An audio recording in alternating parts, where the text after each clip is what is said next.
Wonder how many of us believe that if we're faithful, we'll never experience the darkness of depression. Maybe it's a subconscious thought, maybe it's not very explicit, but perhaps there are some of us who think that if we just do things right, if we take the right steps, if we're obedient in the right ways, then we just won't have to deal with the valleys of life.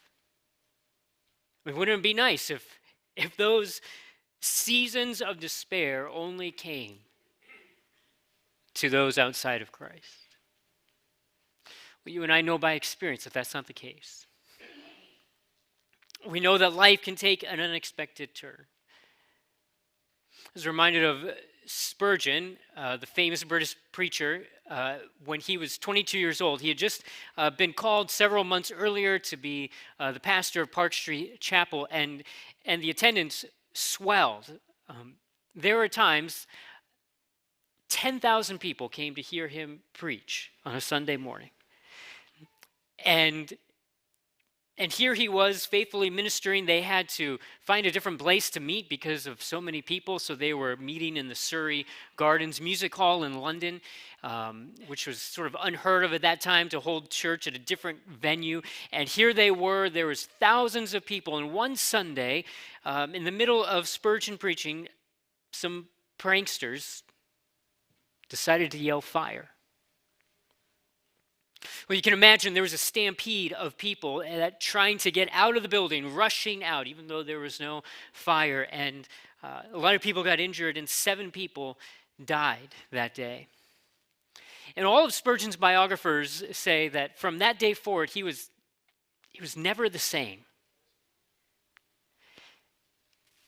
He fell into a deep depression, a depression that really lasted the entirety of his life. And his wife, Susanna, once wrote, "My beloved's anguish was so deep and violent, we sometimes feared that he would never preach again." Now, I wonder if you have felt like that. You certainly haven't had that experience, but felt as if you're doing everything right, you're taking all the right steps, you're being faithful, hardworking, you're seeking to honor the Lord, you're wanting to walk in his ways, and you're plunged into a deep darkness that seems to have no end. Or there's a series of setbacks in your life, and you might find yourself saying, "I can't go on." For some of you, maybe it's that you've poured every ounce of your energy into trying to raise your children to love the Lord Jesus, and they have grown up only to walk away from the faith that you tried to pass on to them. Perhaps you've done everything within your human ability to try and cultivate your marriage in a God-honoring way, only to see your spouse walk away. Maybe you've given everything that you've had to a career that you thought would bring satisfaction, success, and now you just simply find yourself at the bottom. For some of you, it's physical. No matter what you do to starve off physical ailment, the doctor report is cancer. I want to propose to you this morning that one of the causes, this isn't the only cause, but one of the causes of depression, spiritual depression specifically, that we've been talking about in this series is shattered expectations. Where we all have expectations of how life should go, and we have expectations of spouses and children and friends and jobs and even our church. But what happens when those expectations are unmet? What happens when they crumble before us? What happens when things don't work out the way that we thought, and those unmet desires and dreams and those longings? What do you do when you find yourself in the valley and you say, I can't go on? Well, that was really the case for Elijah. 1 Kings 19, invite you to turn there, scroll there. However you get there, just get there. 1 Kings 19. And here is the story of the great prophet Elijah, but here is the story of him in the valley. And he comes to a place, and these are his words exactly. He says, "It is enough now, O Lord, take my life." Throughout the scripture, we know him as a man of power and courage and zeal and really pure motives. He wanted nothing more than for the glory of God to be returned to Israel and for God's wayward people to come back. He longed for that. And yet, when we come to 1 Kings 19, we find him in the desert by himself, sitting under a tree, saying, "It's enough. I can't go on." That scene really under the tree becomes all the more significant when we back up a little bit and see that before he was in the valley, he was actually experiencing a mountaintop experience.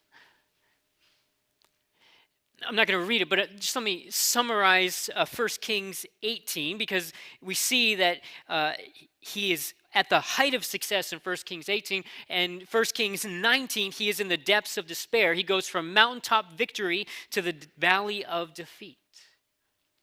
And you got to understand that Elijah is a prophet at a particular time when the nation of Israel had continued to drift away from the Lord. See, there were three great kings. We know them as Saul, David, and Solomon. Combined, they ruled for over 120 years. But after the death of Solomon, things went downhill. They went downhill very fast. The northern tribes became separate nation. They fell into idol worship because they didn't want their people going to Jerusalem. And so they set up idols and false gods, and the wickedness continued to increase. And here in Elijah's time, there's a king called Ahab. And this is what 1 Kings 16:30 says about him. Ahab did more evil in the eyes of the Lord than any of those before him. And to top it all off, he was married to a woman named Jezebel. She was a wicked woman. She was from the area of Lebanon. She'd grown up as a princess. She hated the people of God. She was the one calling the shots.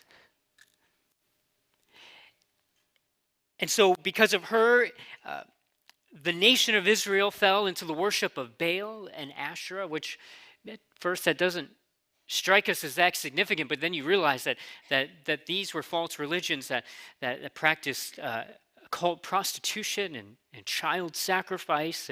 And so with Jezebel and Ahab doing whatever Jezebel wanted, the entire nation was beginning to embrace these pagan religions.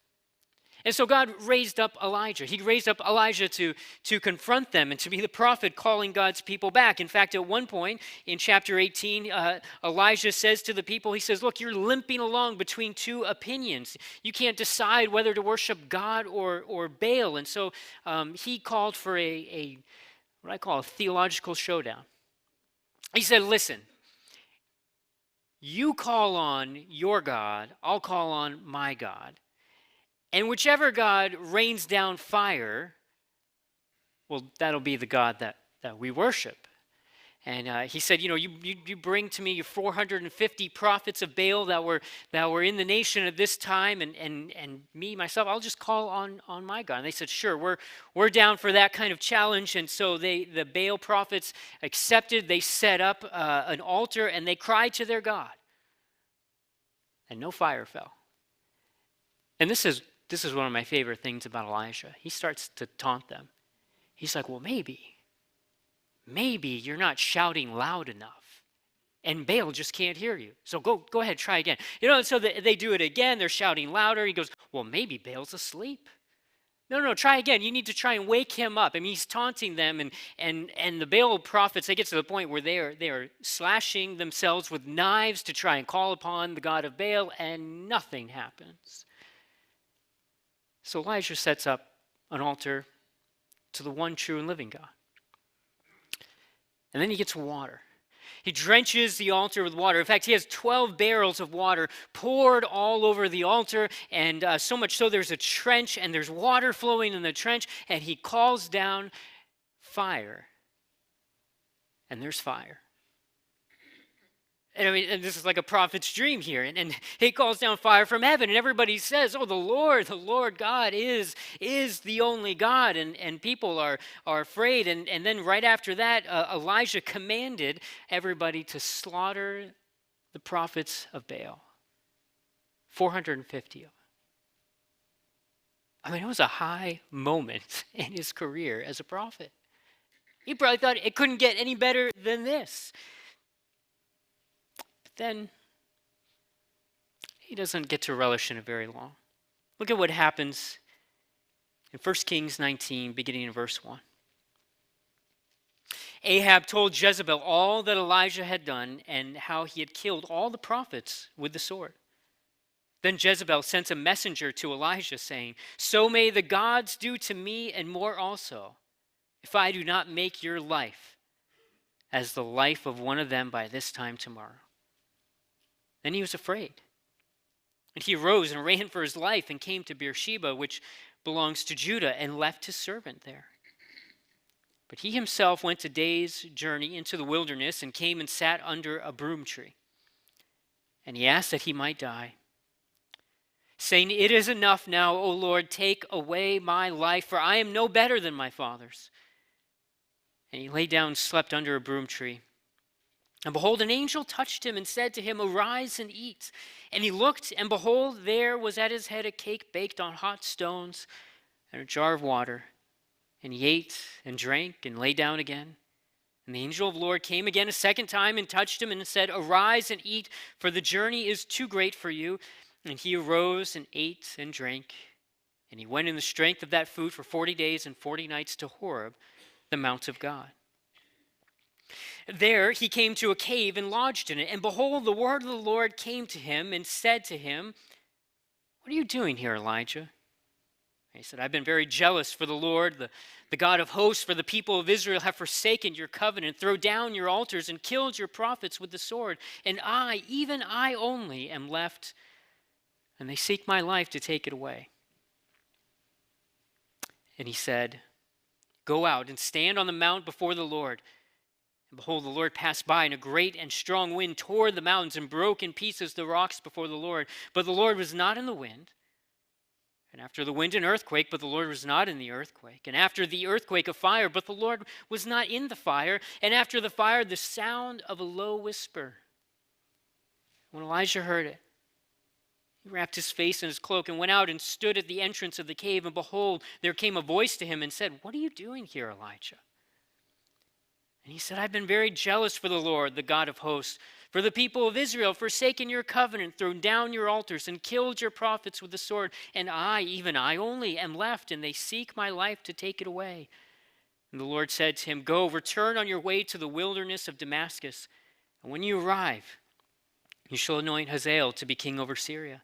And Jehu, the son of Nimshi, you shall anoint to be king over Israel. And Elisha, the son of Shaphat, and Abel Meholah, you shall anoint to be prophet in your place. And the one who escapes from the sword of Hazael shall Jehu put to death. And the one who escapes from the sword of Jehu shall Elisha put to death. Yet I will leave 7,000 in Israel, all the knees that have not bowed to Baal, and every mouth has not kissed him. Well, things didn't really turn out the way that Elijah expected.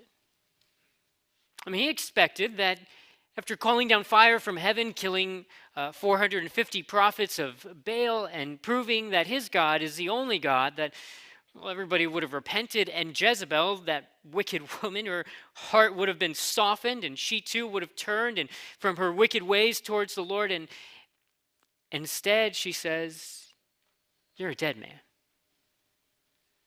Now, if it had been me, I would have responded, more like Clint Eastwood and said, Jezebel, go ahead, make my day. At least I like to think I would.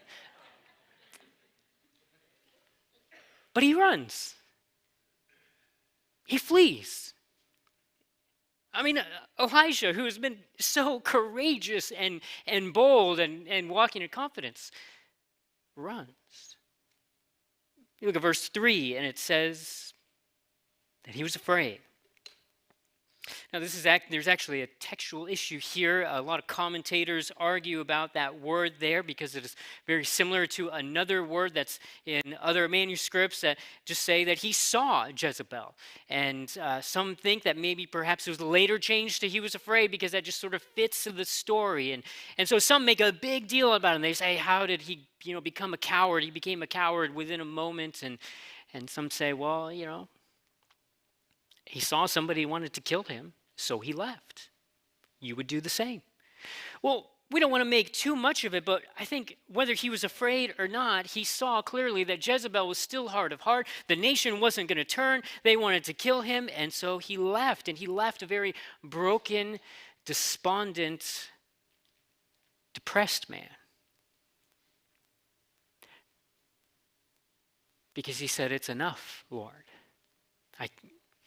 I can't go on. Perhaps you've had that thought before. I can't go on. I think it's important to point out that Elijah, even in his darkest moment, does not presume that he has the right to kill himself. He has the right to take his life. He's asking God to do it, perhaps because he would rather die by the hands of God than Jezebel. But the point is, he is in such a despair that he really can't see any way out. Now, here's what I want to focus on that I think will help us. It's not just how we respond, but how does God respond when we're in the valley? First thing, I think we can expect God to meet our deepest needs. Now, sometimes we're confused as to what our deepest needs are, but we can expect God to meet our deepest needs. You look at how he responds to Elijah, and it says something wonderful about his character. The first thing he does is he sends an angel to minister to Elijah's physical needs. Notice that the angel that comes to him doesn't say, all right, Elijah, let me tell you about all the missteps you've made. Had you just calculated things a little bit better, I think Jezebel would have repented. Things would have been different. And look, you shouldn't be depressed. We can rebound from this. He really doesn't do any of that. He touches the sleeping prophet. He directs him towards a meal that he made for him, a hot cake in a jar of water. By the way, I told my wife the other day, I said, honey, next time I'm depressed, you just need to bake me a cake. And she wasn't buying it. But here, he ministers to his physical needs. He's acknowledging that Elijah's tired. I mean, you and I, and we said this a couple weeks ago, we live in a physical world, and we think about ourselves as a whole person, body, soul, spirit, and so perhaps, just perhaps, sometimes our despondency and despair would improve a little bit with some sleep, some nutrition, maybe a vacation. That's not to minimize your struggle, but to say that oftentimes we are so quick to just tell believers, hey, you need to pray more, you need to read the Bible more, you need to correct your theology, and all well and true. That may be the case. But sometimes we need some rest. Sometimes we need others. We need to not be in isolation. Sometimes we need to be a part of a Bible study. Sometimes we just need all of that. And did you notice that God listens? I mean, there's no lecture here. The angel comes a second time, and Elijah heads 40 days and 40 nights to Mount Horeb, which we'll return to. That's important. And when he arrives, he goes into a cave, and then look what happens. After the tenderness of God ministers to his needs and then brings him to this place, it says in verse 9, the word of the Lord came to him, and he said to him, what are you doing here, Elijah? Now, important principle, you probably know this, but it's always good for a reminder. Whenever God asks a question, it's not because he doesn't know the answer. Some have read this to say, this is God just rebuking Elijah because, here he is, he's afraid, he's running, he's running away from God. They think he's running away from God. And here is God saying, like, what are you doing here? You're not supposed to be here. I think that he's inviting Elijah. He's asking him this question because he's inviting Elijah to really unburden his soul and to explain to him why he is so despondent, why he's in despair, why he's at the point where he's saying, Lord, I cannot go on anymore. God is inviting him to just sort of lay it all out. Friends, if you've ever read the Psalms, you know that God invites us to unburden our soul before him. And so, he answers. And then God is orchestrating this journey to bring Elijah to Mount Horeb for a specific reason. And you have to notice he's giving Elijah everything that he needs at that moment. Again, we've talked about there's various dimensions to depression, but also we need to think about how we can help others. And sometimes we just need to come to somebody and we just need to give them some rest, a good meal. Sometimes they just need to talk to each other. Maybe if you're in despair, you need to slow down your schedule. You need to get into a Bible study. You need to reevaluate the priorities of your life. But the point is that God is tender with us. He's far more patient than we could ever be. Far more than we deserve. Well, that's the first thing. But here's the second thing, is we shouldn't underestimate God's power. I think that was one of Elijah's issues, is he's underestimating God's power. Look at the response in verse 10. He says, I've been very jealous for the Lord, the God of hosts. And he said, the people of Israel have forsaken your covenant, throw down your altars, killed your prophets with the sword, and I am the only one left. And then the Lord passed by, and a great strong wind tore through the mountains and broke in pieces the rocks before the Lord, but the Lord was not in the wind. And after the wind, an earthquake, but the Lord was not in the earthquake. And after the earthquake, a fire, but the Lord was not in the fire. And after the fire, the sound of a low whisper. And when Elisha heard it, he wrapped his face in a cloak and went out and stood at the entrance of the cave. And there came a voice to him again, "What are you doing here, Elijah?" You may ask the question, so what in the world is going on here? Okay, Elijah has gone to Mount Horeb. He's hidden himself in a cave, and now you have an earthquake, you have wind, you have fire, and all these things, and it says that God is not in there. So what in the world is going on? We have to understand the importance of where this is taking place. It says it is on Mount Horeb, but Mount Horeb, another name for Mount Horeb is Mount Sinai. Moses went up on that mountain centuries before. And there's this incredible scene where he is on Mount Sinai and he says to the Lord, I want to see your glory. Like, I want to know you. I want to see you in your glory. I want to see you face to face. I want that intimacy with you. He doesn't just want that personal experience. He wants the assurance that God will keep his covenant with his people. And what does God do? Well, he responds by telling Moses that while he passes by, he'll put him in the cleft of the rock and cover him with his hand so that only the back of him can catch a glimpse of his glory. It sounds in some ways like a familiar scene to what's happening here with Elijah.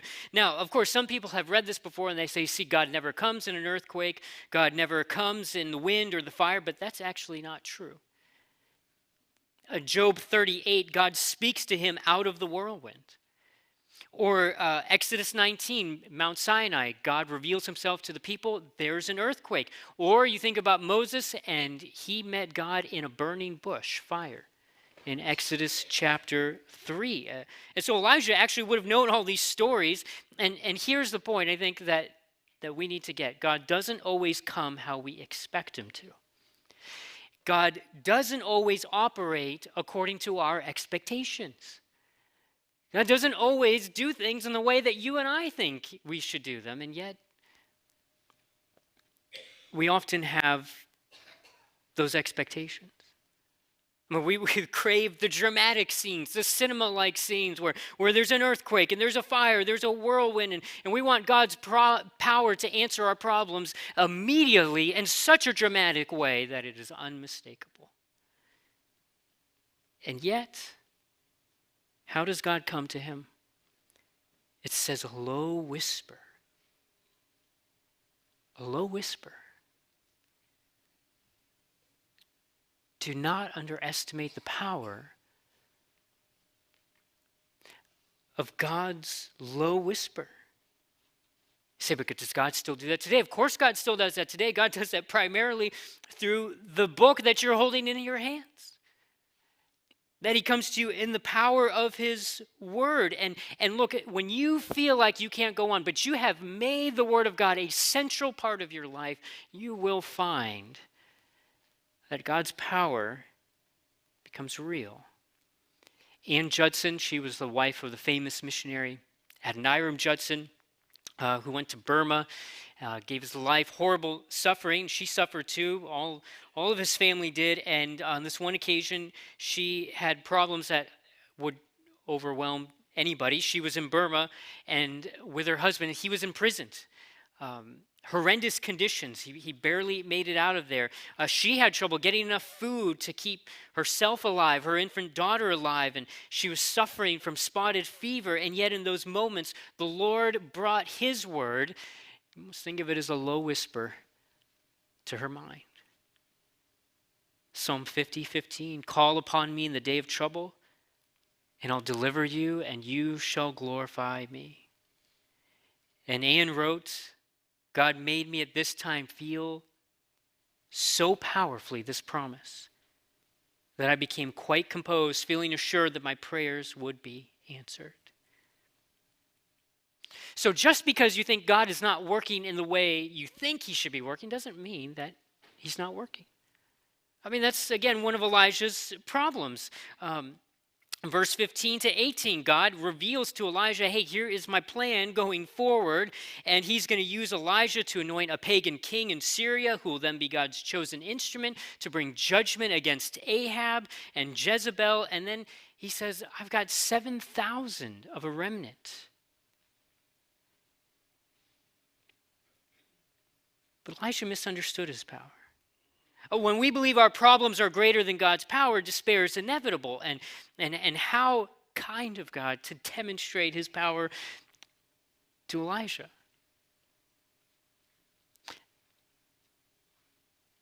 Notice his perspective.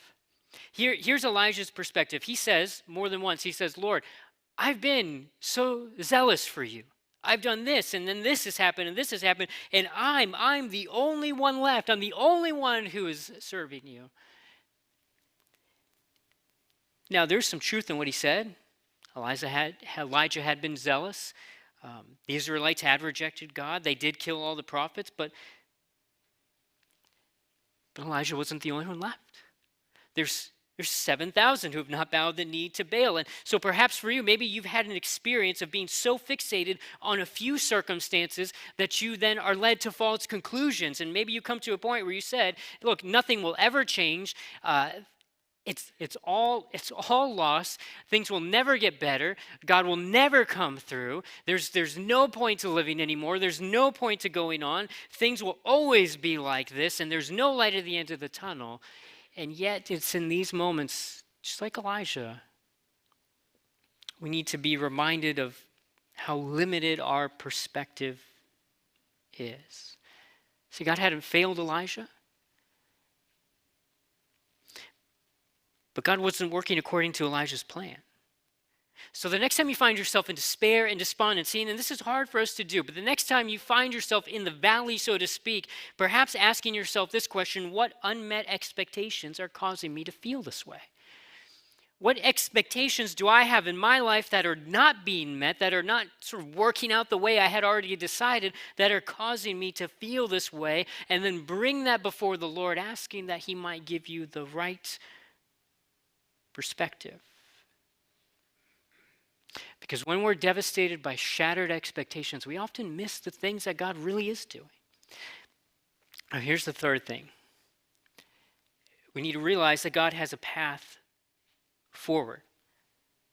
And this is incredibly difficult when we're in despair, but to see that there's an end, that there's a purpose, that there's a light at the tunnel, that God has been doing something all along. One commentator, he said, spiritual depression is hard to shake. It isn't a 24-hour virus. Getting over it takes more than a pastor saying, take 2 Bible verses and call me in the morning. So what happened with Elijah? Verse 11, God calls him out of the cave. Interestingly, he doesn't come out. He doesn't come out until verse 13. Why? I don't know that we can know for certain why, but God was inviting him to step out of the cave, the place in which he wanted God to take his life. And God was inviting him out to see his power and his glory. Wasn't that the very thing that Elijah wanted?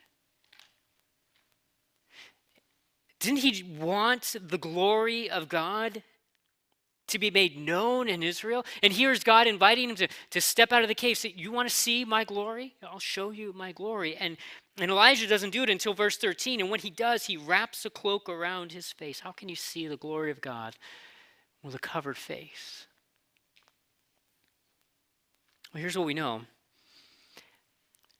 Elijah's dreams have been shattered by his estimation. Life is not worth living anymore. He's broken. He's weak. And what does God say to him? In verse 15, he begins to tell him, look, this is what I'm going to do. And it's me paraphrasing. He says, Elijah, you need to go and prepare the way for others to carry out my plan. I haven't changed my plan, but there's others who are going to carry out. You need to appoint a Syrian king, and he's going to do what you wanted to do, but I didn't allow you to do. You're going to appoint Jehu over Israel to do what I didn't let you do. And you're going to appoint Elisha, who will be your successor. And all of your dreams, all the things that you want, all of your expectations are going to be realized, but they're not actually going to be realized through you.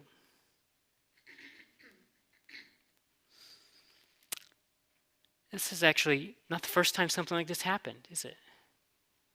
I mean, you go back to Moses, who stood on this same mountain.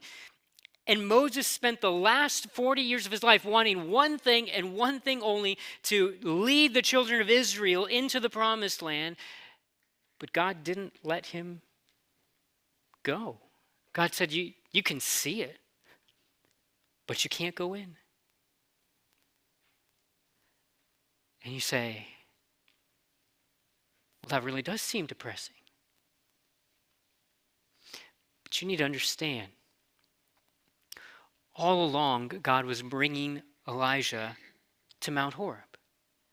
God didn't change plans. God didn't have a situation in his hand that, I'm not sure how to handle this. Maybe now we'll go to Horeb. I mean, the path forward for Elijah was far more glorious than he ever imagined. In fact, later on in 2 Kings 2, God summons Elijah to the Jordan, and here's what happened. Elijah is walking with Elisha, and chariots of fire and horses separate them, and Elijah went up by a whirlwind into heaven, which is really not an everyday experience. And the chariots of fire, the wind, all of that, it is a visible manifestation of God himself. His power, his glory. Elijah was depressed because he didn't get what he wanted. God hadn't met his expectations, but what he did get was the glory of God, and he got it in an even better way than he ever thought. In fact, did you know this is not the last time we encounter Elijah?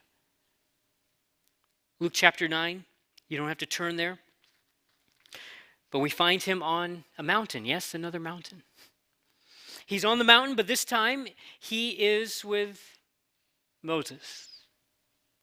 And he's not just there with Moses, he's there with Jesus.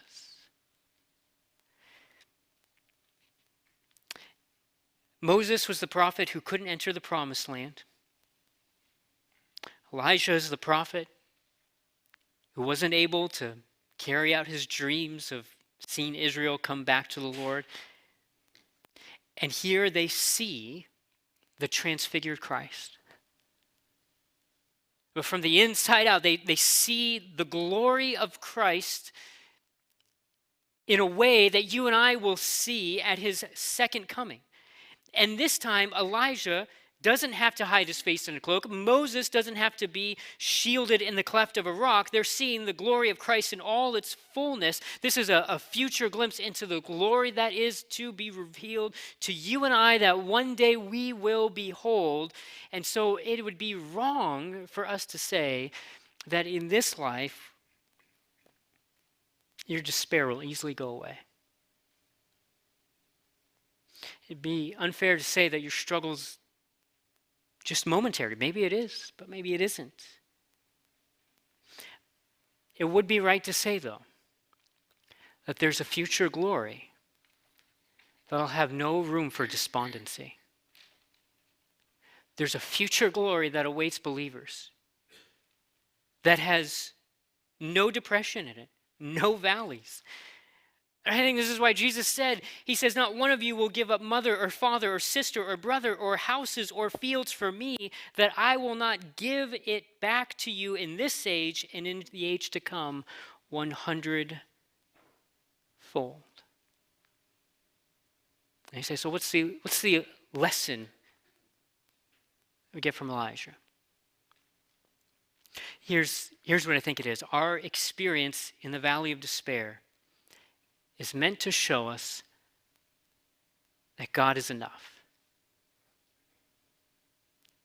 I'm not trying to minimize the complexity of whatever your situation may be. Well, that's not to say there isn't multiple causes, but I think one thing we can know for certain. It is meant to show us that God is enough. You think of Elijah, his expectations, his dreams were shattered. He thought he couldn't go on, but in the valley of depression, God comes to him and says, Elijah, I am the only treasure that is worth having because I can never be taken from you. And so perhaps this morning you come and you're saddled by the weight of shattered expectations. You carry a depression or despair that seems unmanageable. And in our limited perspective, you ask why over and over again. And there are mornings where you say to God, I can't go on. I can't do this anymore. But know this, that Jesus Christ is more than enough when we have had enough. He knows what you need. He hears your prayers. He offers words of tenderness and grace. He meets your needs. And he points you to a future that is far more glorious than anything you could ever imagine. And every expectation and dream you might have pales in comparison to what is to come. And you say, how do I know? Because Jesus offered us this grace and this tenderness through his suffering and death and cross. We'll end with this. German pastor a long time ago, he compared Elijah's broom tree, or juniper tree, as some would call it, to the cross. Listen to what he says. As often as it'll seem to you as if it were enough, as if the burden of life is no longer to be borne, do as Elijah did. Flee you, too, to the silence of solitude. And I'll show you a juniper bush, and there you'll cast yourself down. It is the cross. Yes, a juniper covered with thorns and barbs that pierce the soul, girded about with points and nails that would wound the heart and cause old nature pain and suffering. But this juniper also has a scent that refreshes the soul and a perfume through which we become the Lord's sweet-smelling sacrifice. In the presence of the cross, you no longer think of complaining about the greatness of your sufferings. For here you see a suffering against which your own is as nothing. And a righteous man suffers it for the sake of you, an unrighteous person.